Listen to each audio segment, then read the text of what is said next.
கர்த்தருடைய பரிசுத்த நாமத்திற்கு மகிமை செலுத்துகிறேன். சில இடர்பாடுகள் இருக்கிறது. ஆனாலும் இன்றைய நாளில் தேவ ஆவியானவர் என்னையும் நம்மையும் சத்தியத்திற்கு வழிநடத்தும்படியாக ஜெபத்தோடு கூட நாம் காணப்படுவோம். நாம் கடந்த வாரத்திலே எபிரேயர் நிருபத்தினுடைய 2ஆம் அதிகாரத்தினுடைய பாகத்திலே நாம் காணப்பட்டோம். குறிப்பாக ஆண்டவராகிய இயேசு கிறிஸ்துவனுடைய மனிதாவதாரமும் அவருடைய மரணமும் அது மனிதகுலத்திற்கு செய்த நன்மைகளை குறித்து நாம் சிந்தித்துக் கொண்டு வருகிறோம். அதிலே முக்கியமாக நாம் முதலாவது என்ன நன்மை கிடைத்தது என்பதை குறித்து நாம் சிந்தித்துக் கொண்டு வந்தோம்.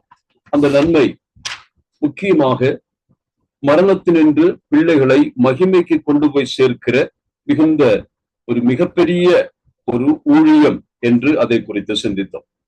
குறிப்பாக 5 விதமான நன்மைகள் இயேசு கிறிஸ்துவுடைய மனிதாவதாரத்தாலும் மரணத்தாலும் நமக்கு மனுகுலத்திற்கு கிடைத்தது என்பதை இந்த பகுதி மூலமாய் நமக்கு தெரிய வருகிறது. முதலாவது நான் வாசித்த 10ஆம் வசனத்திலே வாசிக்க கேட்போம். 2:10. ஏனென்றால் தமக்காகவும் தம்மாலேயும் சகலத்தையும் உண்டாக்கினவர் அநேகம் பிள்ளைகளை மகிமையில் கொண்டு வந்து சேர்க்கையில் அவர்களுடைய ரட்சிப்பின் அதிபதியை உபத்திரவங்களினாலே பூர்ணப்படுத்துகிறது அவருக்கு ஏற்றதாயிருந்தது. போதும். பிள்ளைகளை மகிமையில் கொண்டு வந்து சேர்க்கையில் அந்த சொற்றொடர் நாம் கவனிக்க வேண்டியதா இருக்கிறது. ஆகவே போன வாரத்திலே நான் முக்கியமாய் சொன்னேன், பிள்ளைகள் மரணத்தில் இருக்கிறார்கள், சாவின் விளிம்பில் இருக்கிறார்கள், அல்லது ஆன்மீக நிலைமையிலே மரித்து கிடக்கிறார்கள், மகிமை இழந்தவர்களாய் இருக்கிறார்கள். ஆதாமின் சந்ததியாய் பிறந்த ஒவ்வொரு மனிதனும் உலகத்திலே இவ்விதமாய் மரணத்தை அவர்கள் தரித்தவர்களாக மரண உடலோடு உலகத்தில் பிறக்கிறார்கள். ஆகவே அப்படிப்பட்ட மரணத்தை எதிர்நோக்கி நித்திய சாவை எதிர்நோக்கி வாழ்கிற மக்களை அவர்களை மீட்டெடுத்து அவர்களை மகிமைக்குள்ளாக கொண்டு போய் சேர்க்கிற மிகப்பெரிய ஒரு ஊழியம்தான் அவருடைய மனிதாவதாரத்தாலும் அவருடைய மரணத்தாலும் உலகத்திலே நிகழ்ந்தது.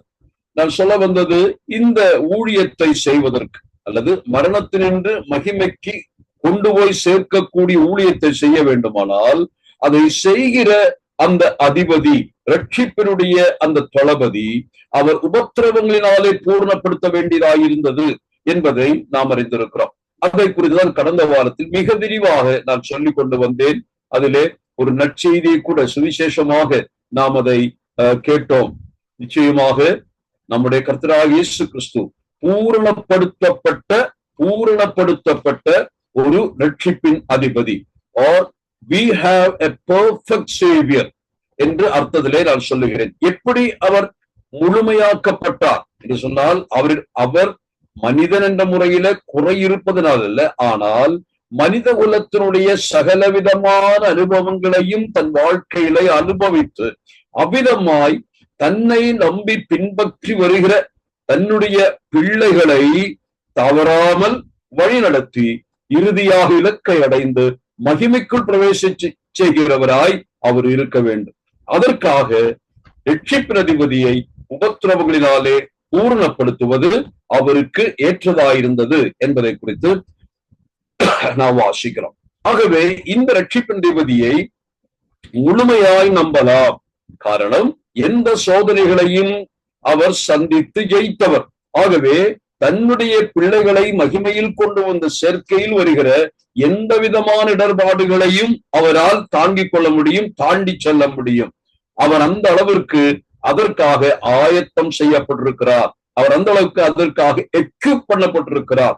அவர் பூரணராக்கப்பட்ட ஒரு ரட்சிப்பின் அதிபதி என்பதை கடந்த வாரத்தில் சொன்னேன். அவருடைய ஆவிக்குரிய, அவருடைய ஆத்தும வியாகுலம், அவருடைய சரீர வேதனைகள், அவருடைய ஆவிக்குரிய வியாகுலம், இவைகளெல்லாம் சிந்தித்தோம். இவ்விதமாய் முழுமையாக்கப்பட்ட பூரணராக்கப்பட்ட ஒரு ரட்சிப்பின் அதிபதி நமக்கு இருப்பதனாலே நாம் மிகுந்த நம்பிக்கையோடு கூட நம்முடைய கிறிஸ்தவ வாழ்க்கையை நடத்த முடியும். நான் அதற்கு சில வசனங்கள் இன்றைக்கு சேர்த்து வாசிக்க விரும்புகிறேன். அதாவது, இந்த ரட்சிப்பின் அதிபதி எவ்விதமாய் ரட்சிப்பின் அதிபதி நம்மை மகிமைக்கு கொண்டு போய் சேர்க்கிறார், அல்லது அவரை நம்பி அவருக்கு பின் செல்லலாமா என்ற கேள்விக்கு இந்த வசனங்கள் பதில் சொல்லுகிறதை பார்க்கலாம். முதலாவதாக 5ஆம் அதிகாரம் 9வது வசனத்தை வாசிக்க கேட்போம். நாம் பூரணரான பின்பு நமக்கு கீழ்ப்படுகிற யாவரும் நித்திய ரட்சிப்பை அடைவதற்கு காரணராகி. பாருங்கள், மிக தெளிவாக இந்த வார்த்தை சொல்லுகிறது. 5:9 நான் மறுபடியும் வாசிக்கிறேன். தாம் பூரணரான பின்பு தமக்கு கீழ்ப்படுகிற யாவரும் நித்திய ரட்சிப்பை அடைவதற்கு காரணரானார். அப்போ உபத்திரவங்களினாலே அவர் பூரணராக்கப்பட்டதின் நோக்கம் தமக்கு கீழ்ப்படுகிற யாவரும் நித்திய ரட்சிப்பை அடைய வேண்டும், அடைவதற்கு அவர் காரணகர்த்தராயிருக்க வேண்டும், அதற்காக என்று வாசித்தோம். 7:29 வாசிக்கலாம். 7:29 இல்லைங்களா? 7:28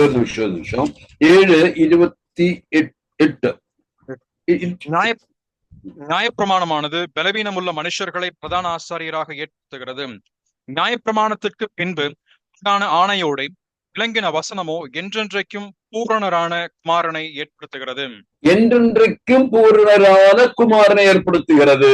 ஆங்கிலத்தில் வாசிக்கும் பொழுது என்ன வாசிக்கிறோம்?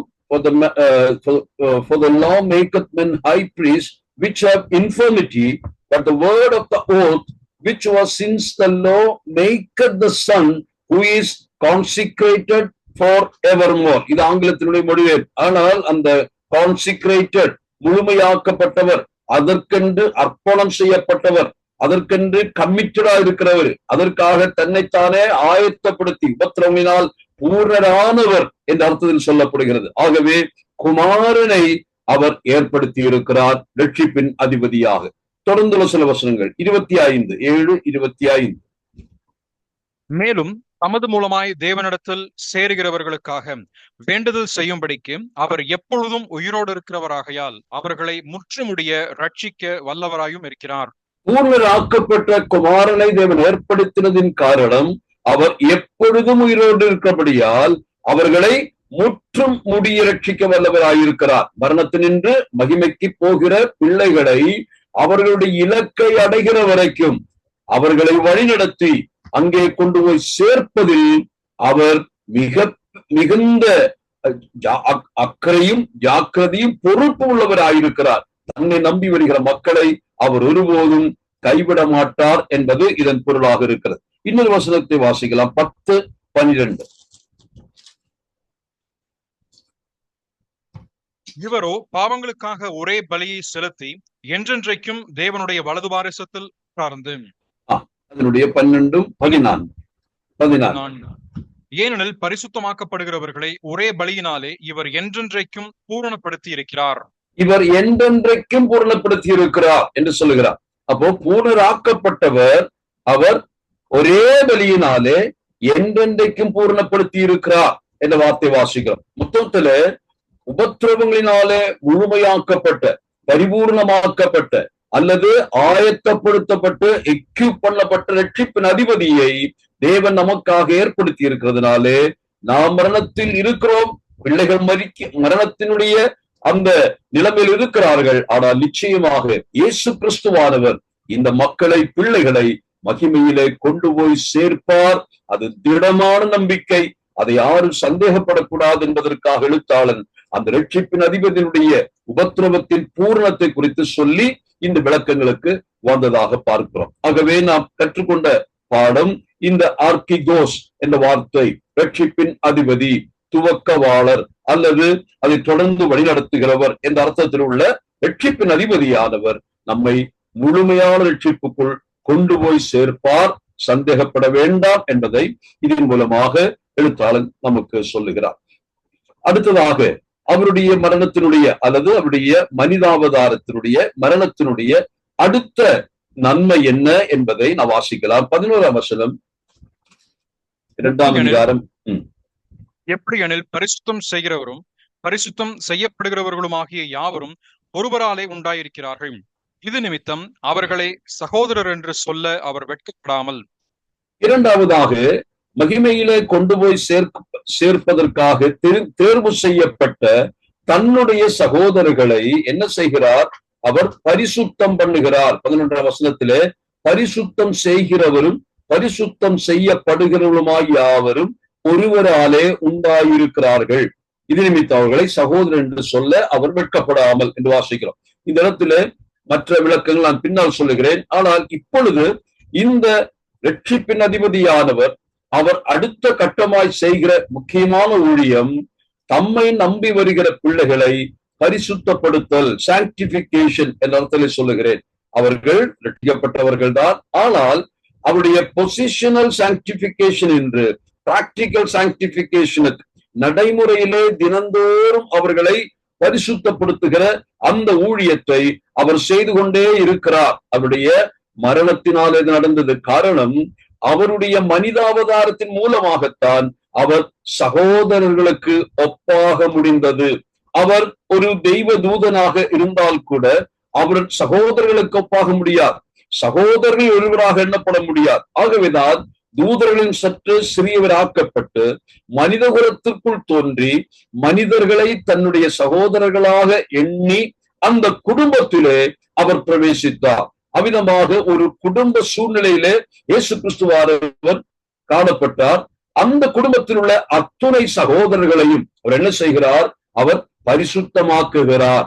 தன்னை போல தம்முடைய பரிசுத்தத்தினாலே அல்லது தம்முடைய பரிசுத்த வல்லமையினாலே அவர்களை சுத்திகரித்துக் கொண்டிருக்கிறார் என்பதை நாம் பார்க்க முடியும். அப்போ இரண்டாவது நன்மை என்று சொல்கிறது, யாரை அவர் தெரிந்து கொண்டு மகிமைக்கு அழைத்து கொண்டு போகிறார்களோ போகும் பாதையிலே அவர்களை பரிசுத்தமாக்கி கொண்டிருக்கிறார். இது மற்ற அநேக வசனங்கள் இதற்கு வேறு இடத்தில் எடுத்துக்கொள்ள முடியும். ஆனால் நமக்கு தேவையில்லை, நமக்கு புரிந்த விஷயம். ஆகவே அவர் நம்மை பரிசுத்தப்படுத்துகிற ஒரு சூழ்நிலை உண்டு. இரண்டாவது, மரித்து அவர் மனிதனாய் பிறந்து மரித்ததினாலே நமக்கு கிடைத்த இரண்டாவது நன்மை, அவர் நம்மை போலானதினாலே ஒருவரானதினாலே சகோதரர்களுக்காக பரிசுத்தம் செய்கிற அந்த மிகுந்த பணியை அவர் செய்து கொண்டு வருகிறார். மூன்றாவது, அவருடைய மரணத்தினாலும் மனிதாபத்து கிடைத்த நன்மையை 14ஆம் வசனத்துல வாசிக்க கேட்போம். ஆதலால் பிள்ளைகள் மாம்சத்தையும் இரத்தத்தையும் உடையவர்களாய் இருக்க அவரும் அவர்களைப் போல மாம்சத்தையும் இரத்தத்தையும் உடையவரானார். மரணத்திற்கு அதிகாரியாகிய பிசாசானவனை தமது மரணத்தினாலே அழிக்கும்படிக்கும் ஜீவகாலம் எல்லாம் போதும். அந்த ஒரு வசனம் பின்னால் பார்க்கலாம். இப்பொழுது அடுத்ததாக இயேசு கிறிஸ்து மனிதாவதாரம் எடுத்த நன்மை இங்க வாசிக்கிறோம். பிள்ளைகள் மாம்சத்தையும் இரத்தத்தையும் உடையவர்களாயிருக்க என்று சொன்னால் தன்னுடைய சகோதரர்கள் மாம்சத்தையும் இரத்தத்தையும் உடையவர்களாயிருக்க. அப்படியானால் அவர் எதற்காக மனிதாவதாரம் எடுத்தார்? ஒன்று, மனிதாவதாரம் மனுஷ உடலில் வந்தால்தான் மரணிக்க முடியும். தேவதூதர்கள் மரணத்திற்கு உட்பட்டவர்கள் அல்ல. ஆகவே மரணம் அடைய வேண்டும், மரிக்க வேண்டும் என்ற ஒரு நோக்கத்தோடு கூடதான் ஆதாமுக்கு கீழாக, மன்னிக்கவும், தேவதூதர்களுக்கு கீழாக ஆதாமனுடைய சந்ததியாக இயேசு கிறிஸ்து பிறந்ததின் நோக்கம் அவர் மரிக்கும்படியாக மரணத்திற்கு தன்னை ஒப்பு கொடுக்கக்கூடிய அளவுக்கு ஒரு உடலோடு வந்ததை நாம் பார்க்கிறோம். அவ்விதமாக இரத்தத்தையும் மாம்சத்தையும் உடையவரானார். எதற்காக என்று கேட்டால், மரணத்திற்கு அதிகாரியாகிய பிசாசானவனை தமது மரணத்தினால் அழிக்கும்படி. பிசாசனை, மரணத்திற்கு அதிகாரியாகிய பிசாசை அழிக்கும்படிக்கு இந்த வார்த்தையை நாம் சற்று விளக்கி பார்க்க வேண்டும். மரணத்திற்கு அதிகாரியாகி பிசாசு என்று பிசாசை குறித்து விளக்கம் சொல்லப்படுகிறது. உண்மையாகவே இந்த பிசாசானவன் மரணத்திற்கு அதிகாரியாயிருக்கிறானா அல்லது மனிதனுடைய மரணத்தின் மேல் இவனுக்கு அதிகாரம் உண்டா என்ற கேள்விக்கு என்ன பதில் சொல்ல முடியும்? இவனை குறித்து நாம் அறிந்திருக்கிறோம். ஆண்டவர் தாமே யோவான் 8ஆம் அதிகாரம் சொல்லும் பொழுது அந்த பிசாசானவன் ஆதி முதற்கொண்டு மனித கொலைபாதகனாயிருக்கிறான் என்று சொல்லுகிறான். அப்போ இந்த பிசாசானவன் ஆதி முதற்கொண்டு சொல்வதனாலே ஆபேலுடைய கொலைபாதக மரணத்திற்கு கூட இவன் ஒரு காரணமாய் இருந்திருக்கலாம். இவன் அந்த மரணத்தை துவக்கினவனாய் இருக்கலாம். முதலாக ஒரு கொலைபாதகம், அது காயின் தன் தம்பியை கொல்லுகிறான் அல்லவா? ஆகவே ஆதி முதற்கொண்டு மனுஷ கொலைபாதகனாய் இருக்கிறான் என்று சொல்வதனாலே மனிதர்களை இவன் எப்படியோ கொலை செய்ய வைக்கிறான் என்று என்ற அர்த்தத்தில் எடுத்துக் கொள்ளலாம். இவன் நேரடியாக யாரையும் கொல்வது கிடையாது, அதற்குள்ள அதிகாரமும் அவனுக்கு இல்லை. ஆனால் அவன் என்ன செய்கிறான்? மற்றவர்களை தூண்டி, மனிதர்களை கொலை செய்வதற்காக அவன் அவர்களுக்கு இடம் கொடுக்கிறார். இவன் செய்ததாக இல்லை, இவன் தூண்டுகிறான். இவனுடைய தூண்டுதலில் பேரிதான் உலகத்தில் அத்துணை கொலைபாதகங்களும் மரணங்களும் சம்பவிப்பது போல இருக்கிறது. ஆனால் இயேசு இந்த மரணத்திற்கு அதிகாரியாயிருக்கக்கூடிய பிசாசு என்று சொல்லும் பொழுது இந்த அர்த்தத்தில் எடுத்துக்கொள்ள வேண்டும். பிசாசானவன் உலகத்தினுடைய பிரபஞ்சத்தின் அதிபனாயிருக்கிறான் என்பதை நம்முடைய ஆண்டவர் சொல்லி இருக்கிறார். யோவான் சுவிசேஷம் 2 இடங்களிலே இதோ உலகத்தின் அதிபதி வருகிறார் என்று சொல்லுகிறார். அதே போல இந்த பிசாசானவன் பிரபஞ்சத்தின் தேவனானவன் என்று சொல்லப்படுகிறது. அப்படியானால் இந்த அதிகாரம் இவனுக்கு எங்கே இருந்து கிடைத்தது என்று கேட்டால், இவன் ஆதாமினிடத்தினின்று பறித்து கொண்ட அதிகாரம், அல்லது ஆதாம் தனக்கு கிடைத்த அதிகாரத்தை பிசாசுக்கு அவன் விட்டு கொடுத்தான், அல்லது அவனால் பறிக்கப்பட்டது என்று நாம் புரிந்து கொள்ளலாம். அவ்விதமாக இவன் அதிகாரியானான் என்று சொல்லலாம். ஆனால் ஒருபோதும் இவன் ஒரு மனிதனையும் நேரடியாக கொல்ல அவனால் முடியாது.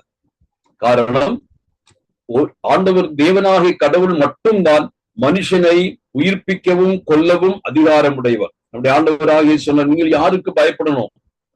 மனுஷனுக்கு பயப்படணுமா? பயப்பட வேண்டாம். என்ன சொல்லுகிறார்? உங்கள் சரீரத்தையும் ஆன்மாவையும் கொல்ல வல்லவருக்கு பயப்படுங்கள். அப்படியானால் முழுமையான மரணத்தை ஒருவனுக்கு கொடுக்க வேண்டுமானால் அது தேவாதி தேவன் மட்டும்தான், தேவனால் மட்டும்தான் செய்ய முடியும், அமிதமாய் கொல்லுவது. ஆனால் பிசாசு என்ன செய்கிறார்? அவன் எப்பொழுதுமே எதையாகிலும் செய்ய வேண்டுமானால் ஆண்டவரிடத்துல அனுமதி பெற்றே ஆக வேண்டும். அவனுக்கு அதிகாரம் உண்டு என்பது அவன் பறித்து கொண்ட, திருடி கொண்ட அதிகாரமே தவிர அவனுக்கு கொடுக்கப்பட்ட அதிகாரம் இல்லை. ஆனால் அவன் ஒருபோதும் தன்னிச்சையாக செயல்பட முடியாது. ஆண்டவருடைய சாவரின் பில், அவருடைய பரமாதிகாரத்திற்கு கட்டுப்பட்டுதான் இவனும் செயல்பட முடியும். பிசாசின் கிரியைகளாகட்டும் அதுவும் கட்டுப்பட்டதாக இருக்கிறது. அப்படியானால் இந்த பிசாசானவன் கொலை செய்தான், கொலைகாரன் என்று சொல்வதற்கு காரணம், அவன் தேவனுடைய அதிகாரத்திற்கு கீழ்ப்பட்டு மக்களை தூண்டி மக்களை கொலை செய்யும்படியாக செய்கிறதுனால அந்த வார்த்தை மரணத்திற்கு அதிகாரி என்று அவனை குறித்து சொல்லப்படுகிறதை நாம் பார்க்கிறோம். இந்த இடத்துல நாம் என்ன வாசிக்கிறோம்? மரணத்திற்கு அதிகாரியான பிசாஸ்.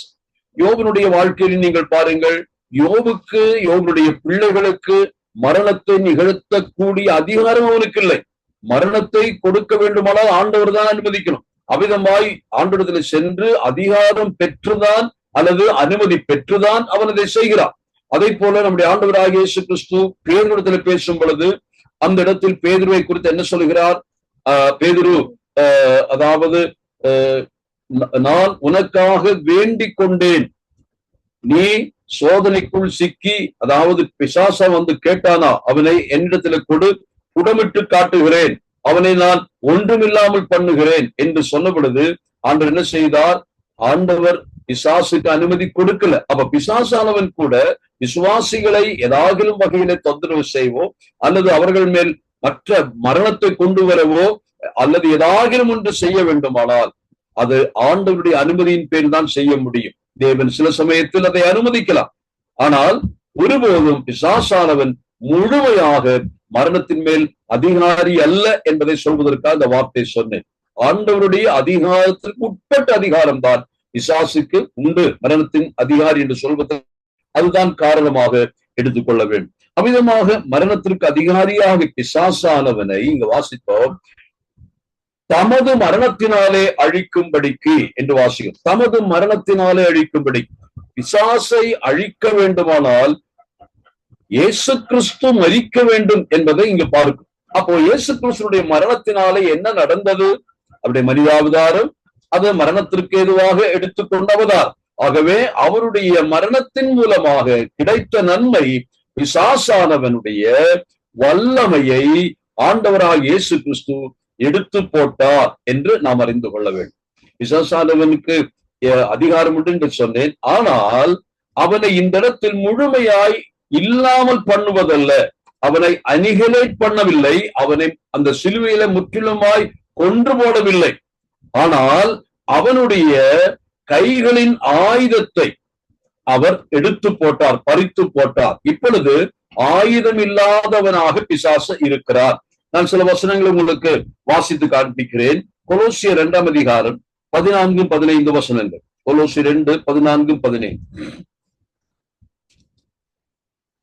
நமக்கு எதிரடையாகவும் கட்டளைகளால் நமக்கு விரோதமாகவும் இருந்த கையெழுத்தை குலைத்து அதை நடுவில் இராதபடிக்கு எடுத்து சிலுவையின் மேல் ஆணி அடித்து துரைத்தனங்களையும் அதிகாரங்களையும் உரிந்து கொண்டு வெளியரங்கமான கோலமாக்கி அவைகளின் மேல் சிலுவையிலே வெற்றி சிறந்தார்.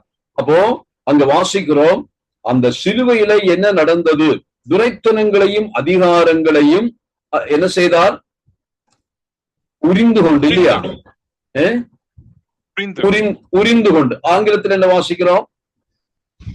spoiled principalities and powers. spoiled. ஆனா மற்ற அநேக மொழிபெயர்ப்புகளை மலையாளத்துல வாழ்ச்சிகளையும் அதிகாரங்களையும் ஆயுத வர்க்கம் வெப்பிക്കുക. அதாவது அந்த சிலுவையில பிசாசானவருடைய ஆயுதங்களை ஆண்டவராகிய இயேசு கிறிஸ்து பறித்து கொண்டார். ஆயுதத்தை வைத்து கீழடங்குவது என்ற அர்த்தத்தில் ஆயுதம் வைப்பு, அதாவது டிசார்மிங் சைட்டன். பிசாசுக்கு என்னென்ன ஆயுதங்கள் அவன் மக்களுக்கு விரோதமாக பயன்படுத்த வைத்திருந்தானோ அப்படிப்பட்ட கொடிய ஆயுதத்தை எல்லாம் சிலுவையிலே தேவகுமாரன் அவனிடத்திற்கு பறித்து கொள்கிறார். மரணத்திற்கு அதிகாரியாகி பிசாசானவனை தமது மரணத்தினால் என்ன செய்கிறார்? பலவீனப்படுத்துகிறார். அவனை முற்றிலுமாய் அழிப்பதல்ல, அனிகிலேட் பண்ணுவதல்ல, அவன் நல்லிஃபை பண்ணுவது, அவனை வீக்கன் பண்ணுவதாக பார்க்க. காரணம், அவன் இப்பொழுது ஆயுதம் இல்லாதவனாய் இருப்பது போல். அவன் வைத்துக் கொண்டிருந்த ஆயுதம் என்ன என்பதை குறித்து நாம் இந்த 2ஆம் அதிகாரத்தினுடைய 15ஆம் வசனம் வாசிக்கிறோம். ஜீவகாலம் எல்லாம் மரண பயத்தினாலே அடிமைத்தனத்திற்குள்ளா. அவன் நம்மை எப்படி அடிமைத்தனத்திற்கு வைத்தார்? அவருடைய அடிமைகளாக வைத்ததற்கு காரணம் நமக்குள்ள மரண பீதி, மரண பயம் இருந்ததினாலே அந்த மரண பயத்தை தம்முடைய ஆயுதமாக பயன்படுத்தினார். நம்மை பயமுறுத்தி அவிதமாய் மரணத்தை நமக்கு முன்னதாக நிறுத்தி அச்சுறுத்தி அவன் நம்மை அடிமைப்படுத்தினதாகத்தான் இங்கே நாம் பார்க்கிறோம். அப்போ பிசாசானவன் இப்பொழுது அவன் பலவீனப்படுத்தப்பட்டிருக்கிறார். 1 யோவான் 3:8 1 கொரிந்தியர் 15:54 வாசித்தால் அந்த இயேசு கிறிஸ்து சிலுவையில என்ன செய்தார் என்பதை குறித்து நாம் பார்க்க முடியும். 1 யோவான் 3:8 பாவம் செய்கிறவன் பிசாசினால் உண்டாயிருக்கிறான், ஏனெனில் பிசாசானவன் ஆதி முதல் பாவம் செய்கிறான். பிசாசினுடைய கிரியைகளை அழிக்கும்படிக்கு தேவனுடைய குமாரன் வெளிப்பட்டார். பிசாசுடைய கிரியைகளை அப்ப எந்த கான்டெக்ஸ்ட் சொல்கிறார்? மனிதர்களை பாவம் செய்ய தூண்டுகிறவன். அவ்விதமான அந்த பிசாசானவனை இப்பொழுது அவருடைய கிரியைகளை ஆண்டவர் அழிக்கிறதாக பார்க்க முடியும். அதனாலே பிசாசானவன் முழுமையாய் பலமிழந்தவனாய் இருக்கிறான் என்ற பொருளில் அல்ல. ஆனால் அவனுடைய மிக கொடிய ஆயுதமாகிய அந்த மரண பயம் என்னும் ஆயுதத்தை ஆண்டவர் எடுத்து போட்டார். எப்படி?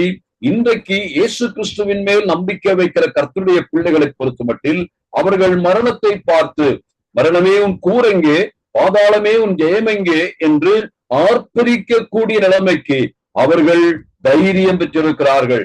இனி பயம் இன்னும் ஒருபோதும் மரணத்தை காட்டி விசுவாசிகளாகி நம்மை பயமுறுத்த முடியாதபடிக்கு பிசாசானவன் தன்னுடைய ஆயுதங்களை இழந்து விட்டார். இதுதான் இங்கே இங்கே அழிக்க, அதிகாரத்தை அழிக்க என்ற சொல்லினால் வருகிற அர்த்தம். 1 கொரிந்தியர் 15:54 கூட அந்த வார்த்தை சொல்லப்படுகிறது. பாருங்கள், 1 கொரிந்தியர் 15:54 அழிவுள்ளதாகிய இது அழியாமையையும் சாவுக்கேதுவாகிய இது சாவாமையையும் தரித்துக் கொள்ளும் போதும் மரணம் ஜெயமாக விழுங்கப்பட்டது என்று எழுதியிருக்கிற வார்த்தை நிறைவேறும். மரணம் ஜெயமாக விழுங்கப்பட்டது. மரணத்தை நம்முடைய ஆண்டவராகிய இயேசு கிறிஸ்து விழுங்கி போட்டார். அவன் மரணத்தின் அதிகாரியாக பிசாசானவனை விழுங்கி விட்டது போல அவன் இப்பொழுது செயல்பட முடியாதபடிக்கு தடுமாறுகிற அளவிற்கு அவனை விழுங்கி மரணத்தை விழுங்குகிறார். அதே புத்தகம் 1 கொரிந்தியர் 15ஆம் அதிகாரத்தை 23 நினைக்கிறேன், கடைசி சத்ருவாகிய மரணமும் பரிகரிக்கப்படும். கடைசி சத்ரு, உண்மையாகவே நம்முடைய சத்ரு பிசாசானவன். அவன் கையில வைத்திருக்க அவருடைய ஆயுதம் மரண பயம். அவ்விதமான மரண பயத்தை இப்பொழுது நம்மை பார்த்து சொல்லி நம்மை பயமுறுத்த முடியாதபடிக்கு மரணத்தையே விழுங்கி விட்டார். மரணத்தை விழுங்கப்பட்டு, மரணம் விழுங்கப்பட்டதுனாலே மரணம் நம்முடைய கண்களுக்கு முன்னதாக பயமுறுத்துவதாக இல்லை. இன்றைக்கு பரிசுத்தவானுடைய மரணத்திலே நம்பிக்கையோடு கூட அவர்கள் கடந்து போகிறார்கள். ஆகவே பிசாசானவனுடைய வல்லமையை, பிசாசானுடைய கிரியைகளை இயேசு கிறிஸ்துவனுடைய மரணத்தினால் அழிக்கப்பட்டது. அது அதனுடைய மூன்றாவது நன்மையாய் எடுத்துக் கொள்ளலாம். இனி நான்காவது நன்மை அதே வசனத்தினுடைய நான் வாசித்த, அதாவது ஜீவகாலம் எல்லாம் 15 ஜீவகாலம் எல்லாம் மரண பயத்தினாலே அடிமைத்தனத்திற்குள்ளானவர்கள் யாவரும் விடுதலை பண்ணும்படிக்கு அப்படியானார். இயேசு கிறிஸ்து ஏன் மனுஷனாக வந்தார், மரித்தார் என்று கேட்டால், ஜீவகாலம் எல்லாம் அடிமைகளாயிருந்த நம்மை விடுதலை செய்யும்படியாக. நாம் சிறை வைக்கப்பட்டவர்களாயிருந்தோம். பாவம் செய்கிற எவனும் பாவத்திற்கு அடிமையாயிருக்கிறார். பாவம் செய்ய தூண்டுகிற பிசாசுக்கும் நாம் அடிமைகளாயிருந்தோம். ஆனால் இப்பொழுது நாம் என்ன செய்யப்பட்டோம்? இயேசு கிறிஸ்து நம்முடைய சிறையில் என்று அவர் நம்மை விடுவித்திருக்கிறார். நான் ஏற்கனவே நாம் சொல்லிக் கொண்டு வந்த முதல் பாடம், மரணத்தினுடைய சிறை இருப்பு நின்று ஆண்டவர் நம்மை மகிமையினுடைய மாட்சிமை மிக்க பரலோகத்திற்கு நம்மை அழைத்து கொண்டு போகிறார். ஒரு கூட்ட மக்களை நம்பிக்கையின் சிறையில் நின்று, அந்த மரண சிறையில் நின்று இப்பொழுது அழைத்து கொண்டு போகிறதற்காக விடுதலை செய்திருக்கிறார். நம்முடைய கர்த்தராகிய இயேசு கிறிஸ்து மூலமாய் நமக்கு ஜெயம் கொடுக்கிற தேவனுக்கு ஸ்தோத்திரம். அப்போஸ்தலனாகிய பவுல் ரோமர் 7 சொல்லுவது போல, இதோ நிர்பந்தமான மனுஷன் தான், யார் என்னை விடுதலை செய்ய முடியும்? இந்த மரண சரீரத்தினின்று யார் என்னை விடுவிக்க முடியும் என்று பவுல் அங்கே கதறுகிறார். ஆனா அதே அடுத்த வசனத்தை வாசிக்கும் பொழுது என்ன வாசிக்கிறோம்? நம்முடைய கர்த்தராகிய இயேசு கிறிஸ்து மூலமாய் பிதாவாகி தேவனை ஸ்தோத்திரிக்கிறேன். காரணம், இப்படிப்பட்ட ஒரு நிலைமையில் நமக்கு விடுதலை கிடைத்திருக்கிறது. அதைத்தான் ரோமர் 8 வாசிக்கும் பொழுது, நாம் பாவம் மரணம் ஆகிய பிரமாணத்தினின்று ஆவியின் ஜீவனுடைய பிரமாணத்திற்குள்ளாக நாம் பிரவேசித்திருக்கிறோம், விடுதலை அடைந்திருக்கிறோம், நாம் விடுதலை பெற்றவர்களாக இருக்கிறோம். இனி நாம் பாவத்திற்கு அடிமைகள் அல்ல, இனி நாம் பிசாசுக்கு அடிமைகள் அல்ல, இனி நாம் மரண பயத்திற்கு அடிமைகள் அல்ல, நாம் விடுவிக்கப்பட்ட சுதந்திரவாளிகளாய் இருக்கிறோம் என்பதை அதன் மூலமாக நாம் அறிந்து கொள்ள வேண்டும். இப்பொழுது நான் 4 குறிப்புகளை சொல்லிவிட்டேன். ஒன்று, மரணத்தினின்று மகிமைக்கு கொண்டு போய் சேர்ப்பதற்காக அவருடைய ரட்சிப்பின் அதிபதி உபத்திரவ பூர்ணராக்கப்பட்டார், அந்த விஷயத்தை சேர்த்து சொன்னேன். இரண்டாவதாக, ரட்சிக்கப்பட்ட மக்களை பரிசுத்தத்தின் மேல் பரிசுத்தம் அடைய செய்து அவர்களை சாங்டிபிகேஷன் மூலமாக அவர்களை நம்மை போல பரிசுத்தம் உள்ளவராக மாற்றுவதற்கான அந்த ஊழியத்தை அவர் செய்து கொண்டு வருகிறார். மூன்றாவதாக, பிசாசனுடைய வல்லமையை அழிக்கும்படியாக அவ்விதமாய் இயேசு கிறிஸ்து மரித்தார். நான்காவதாக, அடிமைகளாயிருந்த நம்மை, அடிமை வீட்டில் இருந்த நம்மை விடுவித்து அவர் தம்முடைய சொந்த வீட்டிற்கு அவர் நம்மை விடுவித்து கொண்டு போகிறதை குறித்து சிந்தித்தோம். கடைசியாக அந்த நன்மை என்ன என்பதை பார்க்கலாம். நாம் 18ஆம் வசனத்திலே வாசிக்கலாம். 8:18. ஆதலால் அவர் தாமே சோதிக்கப்பட்டு பாடுபட்டதினாலே அவர் சோதிக்கப்படுகிறவர்களுக்கு உதவி செய்ய வல்லவராயிருக்கிறார். அதோடு சேர்ந்து 17 கூட வாசிக்கலாம். 17 அன்றியும் அவர் ஜனத்தின் பாவங்களை நிவர்த்தி செய்வதற்கு ஏதுவாக தேவ காரியங்களை குறித்து இரக்கமும் உண்மையும் உள்ள பிரதான ஆசாரியராய் இருக்கும்படிக்கு எவ்விதத்திலும் தம்முடைய சகோதரருக்கு ஒப்பாக வேண்டியதாய் இருந்தது. போதும். இவ்விடத்திலே நாம் கடைசி 5வது நன்மை என்ன என்பதை பார்க்கிறோம். இந்த இடத்திலே இயேசு கிறிஸ்து நம்முடைய ஸ்தானத்திலே, நம்முடைய குடும்பத்திலே அல்லது மனித குலத்திலே பிறந்து சகோதரர்களுக்கு ஒப்பாகி அவர் மரித்து உயிர்த்து வந்ததினாலே இப்பொழுது என்ன செய்ய போகிறார்? அதே சகோதரருக்காக பரிந்து பேசுகிற பிரதான ஆசாரியராய் அவர் மாறுகிறார். இதுதான் முக்கியமாக முதலாக இந்த எபிரேய நிருபத்திலே ஆண்டவராகிய இயேசு கிறிஸ்துவினுடைய ஆசாரியத்துவத்தை சொல்லுகிற பகுதி இதுதான். 2:17 தான் பிரதான ஆசாரியராய் இருக்கும்படிக்கு என்று வாசிக்கிறோம். அப்ப இயேசு கிறிஸ்துவனுடைய பிரதான ஆசாரிய ஊழியத்தை குறித்து இங்கே சொல்லுகிறார். அப்ப இயேசு கிறிஸ்து எப்படி ஆசாரியரானார்? அதன் விளக்கு பின்னால் சொல்லுகிறேன். ஆனால் முக்கியமாக இந்த பகுதி அடிப்படையாக கொள்ள வேண்டுமானால், இயேசு கிறிஸ்து மரித்ததினாலே, மனிதனாய் வந்து மரித்ததினாலே மட்டும்தான் அவர் நமக்காக பரிந்து பேசுகிற பிரதான ஆசாரியராய் அவரால் இருக்க முடியும். அப்போ அவருடைய மரணத்தினாலே நமக்கு கிடைத்த நன்மை, நமக்காக தேவ சமூகத்திலே பரிந்து பேசுகிற ஒரு ஆசாரியர் நாம் பெற்றுக்கொண்டோம். அவர் மட்டும் தேவகுமாரனாயிருந்து தேவ தூதர்களுக்கு ஆட்சி செய்கிற, தேவ தூதர்களை ஆளுகிறவராய் அவர் இருந்திருப்பாரே ஆனால் நிச்சயமாக இன்றைக்கு நமக்கு ஒரு பரிந்துரையாளரை கிடைத்திருக்காது. காரணம், எந்த பரிந்துரையாளரும் அந்த குறிப்பிட்ட ஆட்களை போலவே இருக்க வேண்டும். அவருடைய பலவீனங்கள், அவருடைய வேதனைகள், அவருடைய கஷ்டங்கள், அவருடைய பாடுகள் எல்லாவற்றையும் தானும் அறிந்து புரிந்து கொண்டவராய் இருக்க வேண்டும். அப்படி இருக்க வேண்டுமானால் அவர் நம்மை போல மனிதனாய் வந்து அவர் மரணத்தையும் உத்தரித்திருக்க வேண்டும். அந்த மரணத்தை உத்தரித்தின் மூலமாக நமக்கு பரிந்து பேசுகிற ஒரு பிரதான ஆசாரியனை நாம் பெற்றிருக்கிறோம். ஆகவே ஆண்டவருடைய சமூகத்துக்கு வரும் பொழுது எபிரேயர் 7:25 நமக்கு தெரிந்த வசனம் ஒரு விசை கூட வாசிக்கலாம். நம்முடைய நம்பிக்கையை உறுதி செய்வதற்கு ஏதுவாக வாசிக்கலாம். 7:25 நமக்கு ஒரு பிரதான ஆசாரி இருக்கிறார். அவர் என்ன செய்கிறார்? தேவனிடத்தில் சேர்கிறவர்களுக்காக வேண்டுதல் செய்யும்படிக்கு அவர் எப்பொழுதும் உயிரோடு இருக்கிறவராகையால் அவர்களை முற்றுமுடிய ரட்சிக்க வல்லவராயும் இருக்கிறார். இந்த பிரதான ஆசாரியர் என்றென்றைக்கும் உயிரோடு இருக்கிறவர். அவர் எப்பொழுதும் தம்முடைய பிள்ளைகளுக்காக யாரை மகிமைக்கு கொண்டு போய் சேர்க்க போகிறாரோ அவர்களுக்காக எப்பொழுதும் வேண்டுதல் செய்கிறவராய் இருக்கபடினால் என்ன நன்மை கிடைத்திருக்கிறது? முற்றுமுடிய ரட்சிப்பு, தி அல்டிமேட் சால்வேஷன், சால்வேஷனுடைய நிறைவுக்குள்ளாக கொண்டு போய் சேர்ப்பதற்கு அவர் பிரதான ஆசாரியராய் இன்றைக்கு இருக்கிறார். பிரதான ஆசாரியராய் இருப்பதற்கு தகுதி அவர் மனிதன் என்பதால் அவர் மரணம் அடைந்தார். நம்முடைய கஷ்டங்களையும் நம்முடைய பாடுகளை ஏற்றுக்கொண்டு மரணத்தை உத்தரித்து நிமித்தமாக அவர் நமக்காக பரிந்து பேசுகிற தகுதியை அதனால் பெற்றிருக்கிறார். அப்போ அவருடைய மரணத்தினால் கிடைத்த நன்மைகளை குறித்து நாம் சிந்தித்தோம். 5 வகைப்பட்ட காரியங்கள். இது நம்முடைய உள்ளத்திலே வைத்து ஆண்டவர் நமக்கு செய்த நன்மைகளை எண்ணி அவருடைய மரணத்தினால் நமக்கு இவ்வளவு நன்மையா என்று கேட்கலாம். ஆம், அவர் மட்டும் நமக்காக நம்முடைய ஸ்தானத்திலே மரித்திராவிட்டால் நாம் எப்படி இருப்போம் யோசித்து பாருங்க.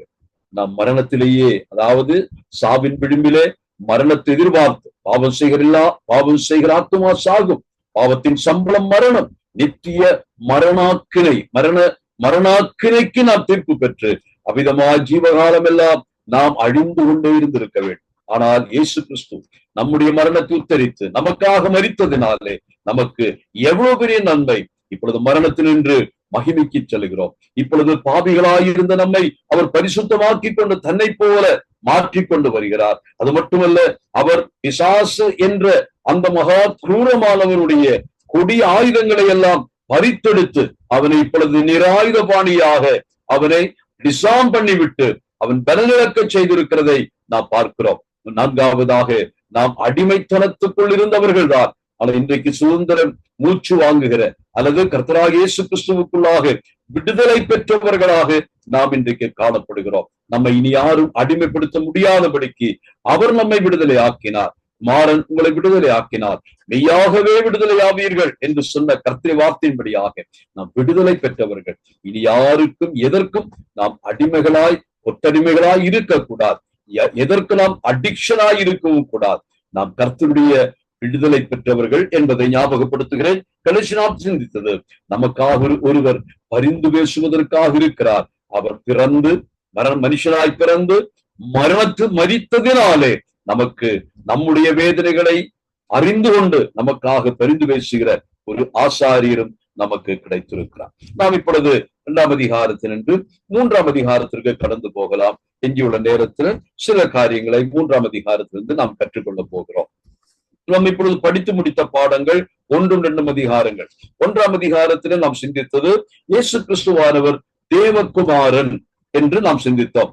ஆனால் 2ஆம் அதிகாரத்துக்கு வரும் பொழுது அவர் மனுஷகுமாரன் என்ற நிலைமையை சிந்தித்தோம். மனுஷகுமாரன் என்ற நிலைமையிலே அவருடைய மனிதாவதாரமும் அவருடைய சிலுவை மரணத்தை குறித்தும் 2 கூறாக பகுத்து நாம் சிந்தித்தோம். அவருடைய பிறப்பை குறித்து சொல்லுகிற பகுதிதான் முதல் பகுதியாக 10ஆம் வசனம் வரைக்கும் அவருடைய பிறப்பை குறித்து நாம் பார்த்தோம். அதாவது அவர் பிறப்பிலும் நிகரற்றவர் என்பதை ஞாபகப்படுத்தினோம். இயேசு கிறிஸ்துவினுடைய மனிதாவதாரம் எவ்வளவு மகிமையானது என்பதை நாம் சிந்தித்தோம். அதை போல இயேசு கிறிஸ்துவினுடைய மரணமும் நிகரற்றது, எந்த மரணத்தாலும் சாதிக்க முடியாததை இயேசு கிறிஸ்துவின் மரணம் சாதித்தது என்று நாம் அறிந்திருக்கிறோம். ஆகவேதான் பவுல் கொரிந்தியர் நிருபத்திலே சொல்லும் பொழுது, நாங்களோ சிலுவையில் அறையப்பட்ட கிறிஸ்துவை பிரசங்கிக்கிறோம், சிங்காசனபதியான கிறிஸ்துவை அல்ல, அல்லது பரலோகத்தினுடைய சிங்கார மாளிகையில் இருக்கக்கூடிய கிறிஸ்துவை குறித்தல்ல, நாங்கள் சிலுவையில் அறையப்பட்ட கிறிஸ்து என்று சொன்னால் கொல்லப்பட்ட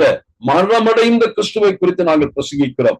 காரணம், இயேசு கிறிஸ்துனுடைய மரணம் மட்டுமே மனுகுலத்திற்கு மரணத்தினுள்ள விடுதலாக மாறுகிறது, மரணத்தை கொன்ற மரணமாக மாறுகிறது. இயேசு கிறிஸ்து மரணத்தின் அதிகாரியாகி பிசாசானவனை தமது மரணத்தினால தோற்கடித்ததினாலே அவருடைய மரணம் மேன்மையானது, வல்லமையானது, அது நிகரற்றது. இதைத்தான் நாம் இப்பொழுது 2ஆம் அதிகாரத்துல சிந்தித்து முடித்தோம். நாம் 3ஆம் அதிகாரத்துக்கு பிரவேசிக்கிறோம். எழுத்தாளர் நம்மை இப்பொழுது மறுபடியும் தொடர்ந்து நம்மை அழைத்து கொண்டு போகிறதை நாம் பார்க்கலாம். அதனுடைய முதல் 6 வசனங்களை வாசிக்க கேட்போம் முன்னுரையாக. அப்படி இருக்க பரம அழைப்புக்கு பங்குள்ளவர்களாகிய பரிசுத்த சகோதரரே, நாம் அறிக்கை பண்ணுகிற அப்போஸ்தலரும் பிரதான ஆசாரியருமாயிருக்கிற கிறிஸ்து இயேசுவை கவனித்து பாருங்கள்.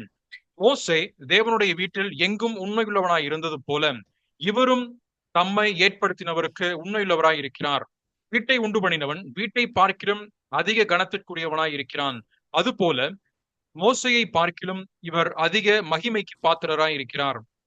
ஏனெனில் எந்த வீடும் ஒருவனால் உண்டாக்கப்படும், எல்லாவற்றையும் உண்டு பண்ணினவர் தேவன். சொல்லப்பட போகிற காரியங்களுக்கு சாட்சியாக மோசே பணிவிடைக்காரனாய் அவருடைய வீட்டில் எங்கும் உண்மையுள்ளவனாய் இருந்தான். கிறிஸ்துவோ அவருடைய வீட்டுக்கு மேற்பட்டவரான குமாரனாக உண்மையுள்ளவராய் இருக்கிறார். நம்பிக்கையினாலே உண்டாகும் தைரியத்தையும் மேன்மை பாராட்டலையும் முடிவு பரியந்தம் உறுதியாய் பற்றி கொண்டிருப்போமாகில் நாமே அவருடைய வீடாயிருப்போம்.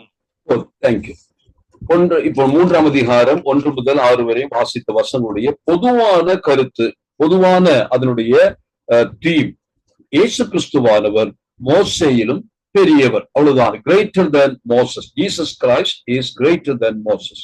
இதுதான் 1-6 வரை 3ஆம் அதிகாரம் 1 முதல் 6 வரைக்கும் உள்ள பகுதி.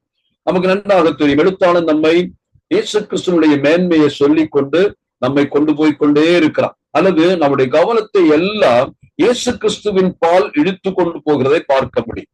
அன்றைய யூத மக்கள், குறிப்பாக எபிரேய விசுவாசிகள், அவர்கள் தங்களுடைய வாழ்க்கையில அதிகமாக அவர்கள் திரும்பி பார்த்த பொழுது யூத மதத்தினுடைய மேன்மைகள், யூத மத தலைவர்களின் மேன்மைகள், யூத மதத்தில் உள்ள தேவ தூதர்கள், யூத மதத்தில் உள்ள ஆசாரியர்கள், யூத மதத்தில் உள்ள தீர்க்கதரிசிகள், இவர்களைத்தான் அவர்கள் திரும்பி பார்க்கிறார்கள்.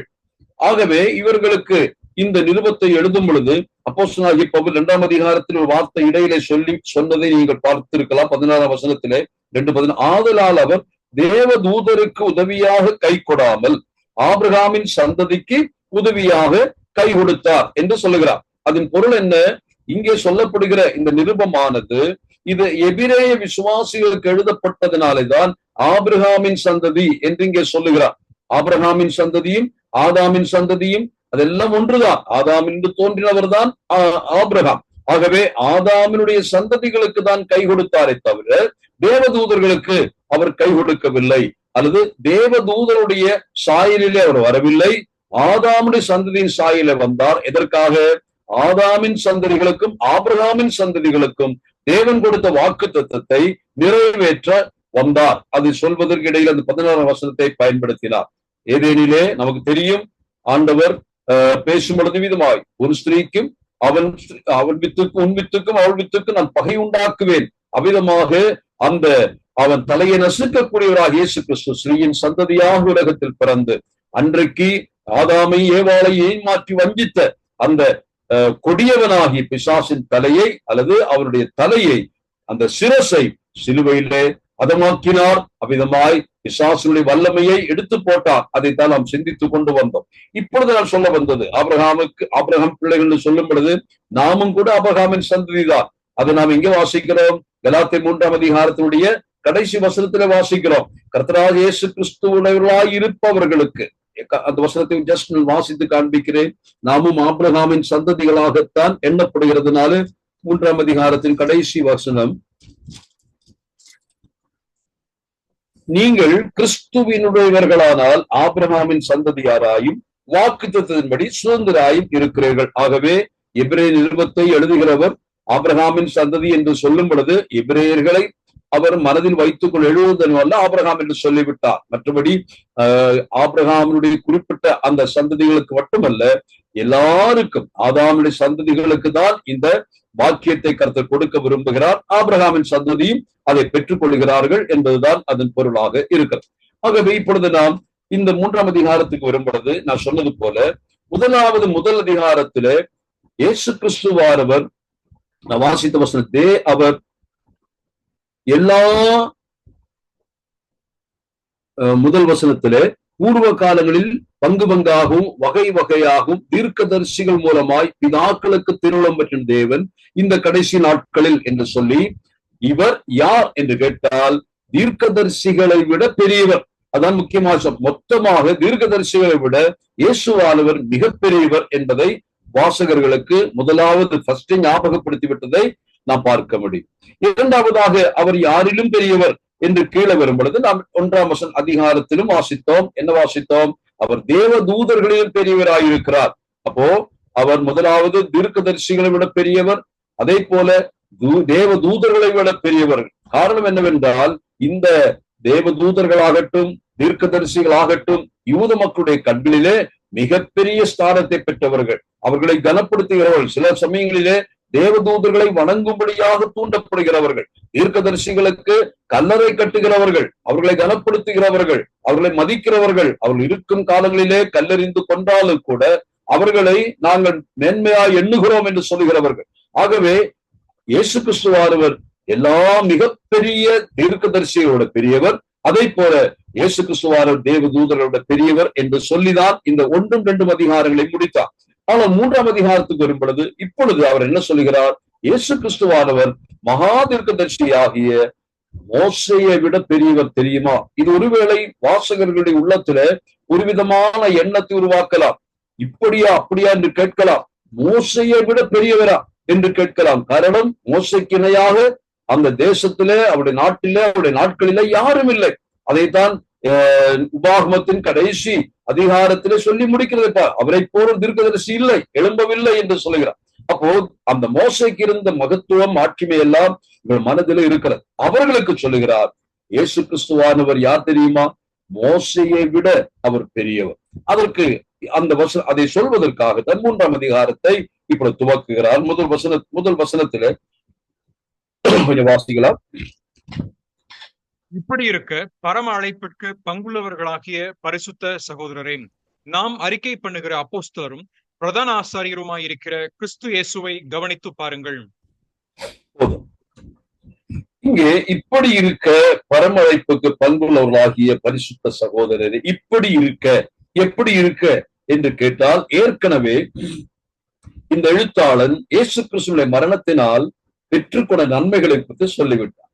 அந்த நன்மைகளின் மூலமாக அவர்கள் இப்பொழுது எந்த ஸ்தானத்திற்கு உயர்த்தப்பட்டிருக்கிறார்கள் என்பதை இப்பொழுது ஞாபகப்படுத்துகிறார். இப்படி இருக்க நீங்கள் யார் தெரியுமா?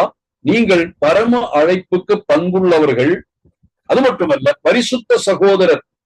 அப்ப வாசகர்களை பார்த்து எழுத்தாளன் சொல்லுகிறார், நீங்கள் பரிசுத்த சகோதரர்கள் மட்டுமல்ல, நீங்கள் பரம அழைப்பிற்கு பங்காளிகள். You are the partakers of the heavenly call and you are the holy brethren என்று அவர்களை அழைக்கிறார். அப்படியே அவர்களை மிக உன்னதமான இடத்திற்கு கொண்டு போய் சேர்க்கிறார். நான் சொன்னேன் அல்லவா, இயேசு கிறிஸ்துவினுடைய மனிதாவதாரத்தாலும் அவருடைய மரணத்தினாலும் மனிதனுக்கு கிடைத்த மகிமையான மேன்மையான ஒரு ஸ்தானம் எங்கே சொல்லப்படுகிறது?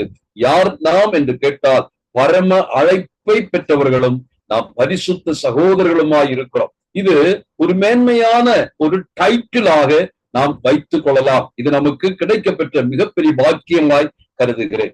ஆனால் நான் இதை சற்று விளக்க விரும்புகிறேன். இங்கே இப்படி இருக்க பரமழைப்பு பங்குள்ளவாகிய பரிசுத்த சகோதரரே, இங்கு பரிசுத்த சகோதரரே என்று எழுத்தாளன் சொல்லுகிறார்.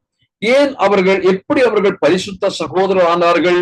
இந்த பரிசுத்த சகோதரர் என்பதனுடைய அர்த்தம் என்ன என்று நாம் பார்க்கலாம்.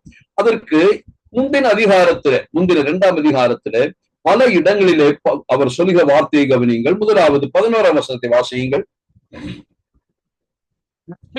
பரிசுத்தம் செய்கிறவரும் பரிசுத்தம் செய்யப்படுகிறவர்களும் ஆகிய யாவரும் ஒருவராலே உண்டாயிருக்கிறார்கள். இது நிமித்தம் அவர்களை சகோதரர் என்று சொல்ல அவர் வெட்கப்படாமல். போதும். இது நிமித்தம் அவர்களை சகோதரர் என்று சொல்ல வெட்கப்படவில்லை. இது யாரு? 22ஆம் சங்கீதத்தில்தான் சொல்லப்படுகிற விஷயம்தான்.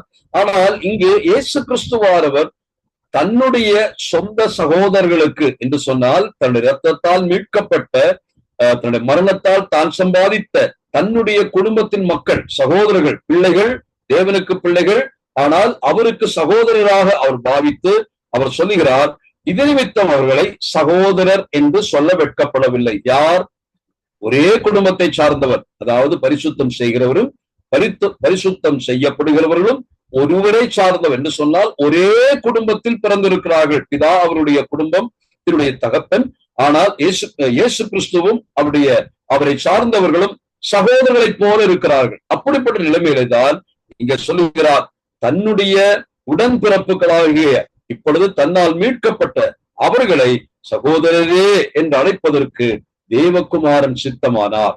அதாவது மூத்த சகோதரனை போல தன்னுடைய இளைய சகோதரர்களை சகோதரர்களே என்று அழைக்கிறார். நமக்கு நன்றாக தெரியும், நம்முடைய ஆண்டவராகிய இயேசு கிறிஸ்துவும் தன்னுடைய சீஷர்களுக்கு அவிதமாய், நீங்கள் சகோதரர்கள், ஒருவருக்கொரு நீங்கள் சகோதரர்கள், உங்களுக்கு ஒரே விதாதான் இருக்கிற நீங்கள் சகோதரர்கள் என்று சொன்னார். ஆகவே நம்முடைய கர்த்தராகிய இயேசு கிறிஸ்து அவர் நம்மை சகோதரரே என்று அழைக்கும் பொழுது நம்மை போல மாறுகிறார், நம்முடைய இடத்திற்கு வருகிறார்.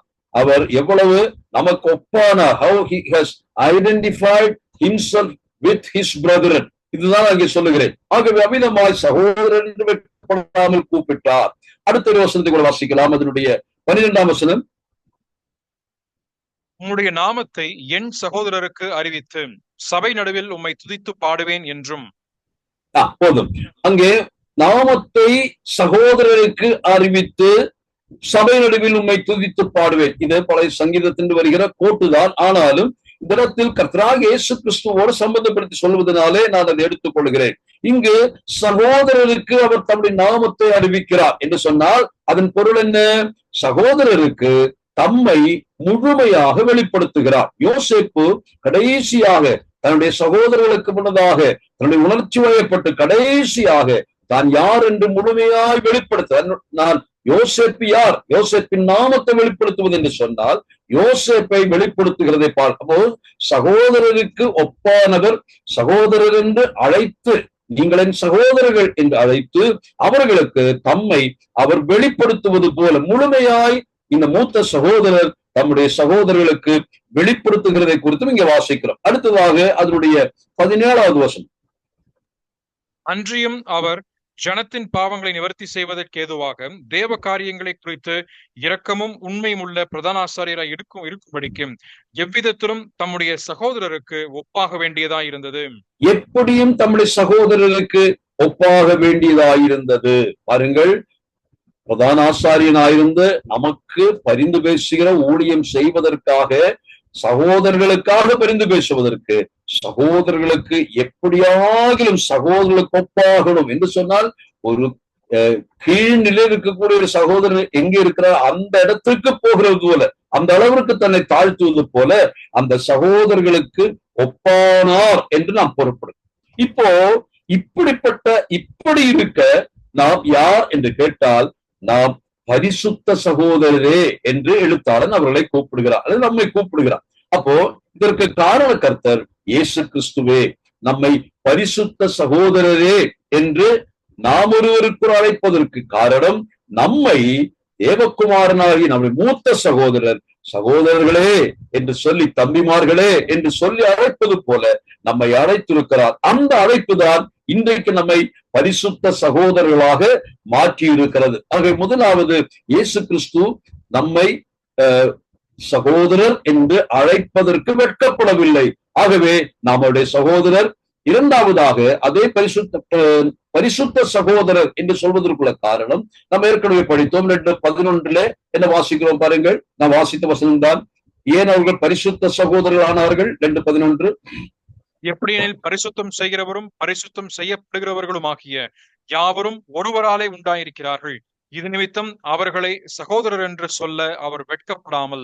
சகோதரர் என்று சொல்ல வெட்கப்படவில்லை. காரணம், அவர் அந்த சகோதரர்களை பரிசுத்தமாக்குகிறவராயிருந்தார். ஆகவே அதன் பொருள் என்ன? இயேசு கிறிஸ்துவானவர் தம்முடைய சகோதரர்களை பரிசுத்தமாக்குகிறார். பரிசுத்த சகோதரரே என்று அழைப்பதற்கு காரணம், நாம் தேவகுமாரனுடைய அல்லது மனுஷகுமாரன் ஆகிய இயேசு கிறிஸ்துவின் இரத்தத்தினாலே நாம் ரட்சிக்கப்பட்டோம், நாம் பரிசுத்தமாக்கப்பட்டோம், இப்பொழுது பரிசுத்தமாக்கப்பட்டு வருகிறோம். ஆகவே நாம் பரிசுத்த சகோதரர்கள் என்ற வார்த்தைக்கு நாம் பொருத்தமாய் இருக்கு. மூன்றாவது, இந்த பரிசுத்த சகோதரர் சொன்னால் அதனுடைய பொருள் பிரித்தெடுக்கப்பட்டவர்களின் கூட்டம். அதாவது செட் அப்பார்ட். அந்த ஹோலி என்ற வார்த்தையினுடைய மூன்றாவது பொருள் நான் சொல்லுவது என்னவென்றால், we have been set apart for a holy use or God's use. நாம் பரிசுத்த சகோதரர்கள் என்று சொன்னால் பரிசுத்தமான தேவனுக்காக பரிசுத்தமான ஊழியம் செய்வதற்காக நாம் பரிசுத்தமாக்கப்பட்டவர், பிரித்தெடுக்கப்பட்டவர், not only sanctified but set apart, பிரித்தெடுக்கப்பட்ட கூட்டம், வேறுபட்டவர்கள் என்ற பொருளிலே அந்த வார்த்தையை நாம் புரிந்து கொள்ள வேண்டும். அப்போ நமக்கு இந்த பட்டம் அல்லது தலைப்பு கொடுக்க பெற்றது, நாம் பரிசுத்த சகோதரர்கள். நான் இன்றைக்கு அந்த இன்னொரு வார்த்தை கூட வாசித்து அந்த பகுதியிலே இருக்கிற இன்னொரு வார்த்தை என்ன, நாம் அறிக்கை பரம அழைப்புக்கு பங்குள்ளவர்களாகிய பரிசுத்த சகோதரர். Therefore, holy brethren, partakers of the heavenly calling. இந்த heavenly calling என்ற வார்த்தையை நாம் கவனிக்க வேண்டியதாய் இருக்கிறது. நம்முடைய அழைப்பை குறித்து புதிய ஏற்பாட்டிலே 3 சொற்கள் பயன்படுத்துகிறதை நீங்கள் அறிவீர்கள். ஒன்று, இங்கே சொல்லப்படுகிற heavenly calling என்று சொன்னால் பரலோக அழைப்பு, heavenly calling. அதற்கு பரலோக அழைப்பு அல்லது பரம அழைப்பு என்றுதான் இங்கே தமிழில் போடப்பட்டிருக்கிறது. partakers of heavenly call அல்லது அதுக்கு பரலோக அழைப்பு என்று சொல்லலாம். அப்படியானால் இந்த பரலோக அழைப்பு. இன்னொன்று, பிலிப்பியர் 3:14 நாம் தமிழில் அது பரம அழைப்பு என்று வாசிக்கிறோம், ஆனால் அங்கே ஆங்கிலத்தில் வாசிக்கும் பொழுது ஹை காலிங், உன்னத அழைப்பு என்று வாசிக்கிறோம், உன்னதமான அழைப்பு. மூன்றாவதாக நாம் 2 தீமோத்தேயு 1:9 வாசிக்கும், 2 தீமோத்தேயு 1:9 வாசிக்கும் பொழுது பரிசுத்த அழைப்பினாலே நம்மை அழைத்தார் என்று வாசிக்கிறோம். ஆகவே அழைப்பினுடைய 3 தன்மைகள் நாம் இங்கே பார்க்க முடியும். இங்கே ஹெவன்லி காலிங், பரலோக அழைப்பு. இரண்டாவதாக நமக்கு கிடைத்த உன்னதமான அழைப்பு, உயர்ந்த அழைப்பு, அந்த ஹை காலிங். மூன்றாவதாக நம்மை தேவன் பரிசுத்த அழைப்பினாலே அழைத்திருக்கிறார் என்று பொருள். நான் ஏற்கனவே இந்த அழைப்பை சொல்லும் பொழுது அதை விளக்கி இருக்கிறதாக நான் நம்புகிறேன். இந்த இடத்திலே பரலோக அழைப்பு என்று சொன்னால் the call from heaven என்று எடுத்துக்கொள்ளலாம், பரலோகத்தினின்று வந்த அழைப்பு. அதே சமயத்துல ஹை காலிங் என்று சொன்னால் மிக உன்னதமான அழைப்பு. இதற்கு மிஞ்சின ஒரு அழைப்பு நமக்கு இல்லை. ஒருவேளை நம்முடைய தேசத்தினுடைய முதல் குடிமகனாகிய அது குடிமகளாகிய ஜனாதிபதி நம்மை அழைத்தால் அந்த தேசத்திலே இருக்கக்கூடிய அழைப்புகளிலே மிக உன்னதமான அழைப்பு என்று சொல்வோம். அதை போல நமக்கு கிடைத்த அழைப்பு மிக உன்னதமான அழைப்பு. மூன்றாவதாக பரிசுத்தமான அழைப்பு. இந்த பரிசுத்தமான அழைப்பு எதற்காக என்று நினைத்தால் பரிசுத்தத்திற்கான அழைப்பு என்று எடுத்துக் கொள்ளலாம். இவ்விதமாக தேவன் நம்மை அழைத்திருக்கிறார். ஆனா இங்கே சொல்லுகிற பரலோக அழைப்பு என்று சொல்லுகிற வார்த்தை ஆங்கிலத்தில்தான் தெளிவாக இருக்கிறது. நாம் பரிசுத்த சகோதரர்கள், பரலோக பரம அழைப்புக்கு பங்குள்ளவர்கள். நான் இதை சற்று விளக்கி இன்றைக்கு நிறைவு செய்ய விரும்புகிறேன். மூன்றாவதாக நாம் அதிலே கற்றுக்கொண்ட பாடம் கால் ஃப்ரம் அப்வர்ட் அல்லது பரலோகத்தினின்று வந்த அழைப்பு, மேலே இருந்து வந்த அழைப்பு.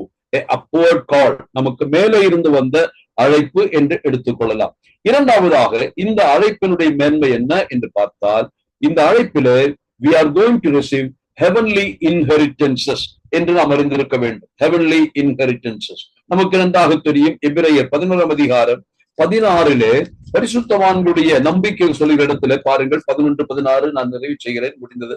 11:16 அதையல்ல, அதிலும் மேன்மையான பரமதேசத்தையே விரும்பினார்கள். ஆகையால் தேவன், அதனுடைய ஆங்கிலம் படிங்க.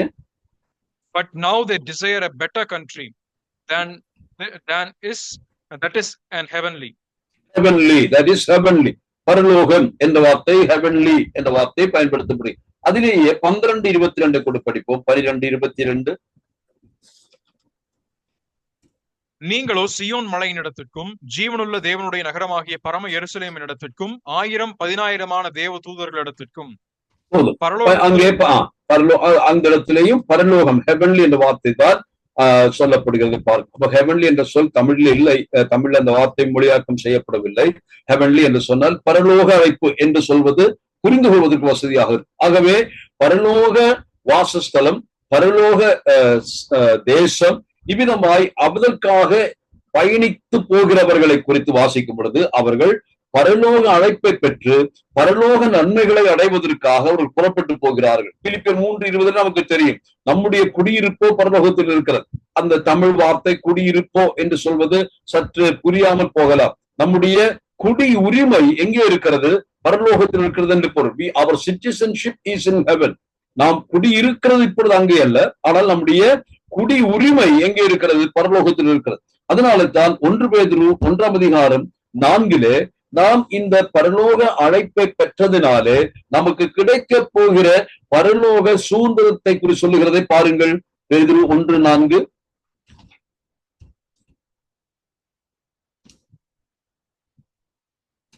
அவர் இயேசு கிறிஸ்து மரித்தோரில் இருந்து எழுந்ததினாலே அழியாததும் மாசற்றதும் வாடாததும் ஆகிய சுதந்திரத்திற்கு ஏதுவாக ஜீவனுள்ள நம்பிக்கை உண்டாகும்படி தமது மிகுந்த இரக்கத்தின்படியே நம்மை மறுபடியும் ஜனிப்பித்தார். அழியாததும் மாசற்றதும் வாடாததுமாகிய அந்த பரலோகத்தில் உள்ள சுதந்திரங்களுக்காக நாம் அழைக்கப்பட்டிருக்கிறோம். அப்போ நாம் பரிசுத்த சகோதரர்கள் மட்டுமல்ல, பரலோகத்திற்கு பயணித்து பரலோகத்தினுடைய சகல நன்மைகளையும் அடைவதற்காக அழைக்கப்பட்டவர்களாய் இருக்கிறோம். இதற்கு காரணம் என்ன? இதை சொல்வதற்கு காரணம் நம்முடைய கர்த்தராகிய இயேசு கிறிஸ்து நம்மை போல மாம்சத்தோடவராய் அவர் மனிதனாய் பிறந்து நமக்காக இரத்த வெள்ளத்தை துடித்து மரித்து மரணத்தினாலே நம்மை மீட்டெடுத்து நமக்கு இன்றைக்கு பரலோக சுதந்திரங்களை அவர் கொடுத்திருக்கிறார். ஆகவே அவருடைய மரணத்தின் நன்மை நாம் இங்கே பார்த்து முடிக்கிறோம். தொடர்ந்து நாம் சிந்திக்கலாம். தேவன் தாமே நம்மை ஆசீர்வதிப்பாராக.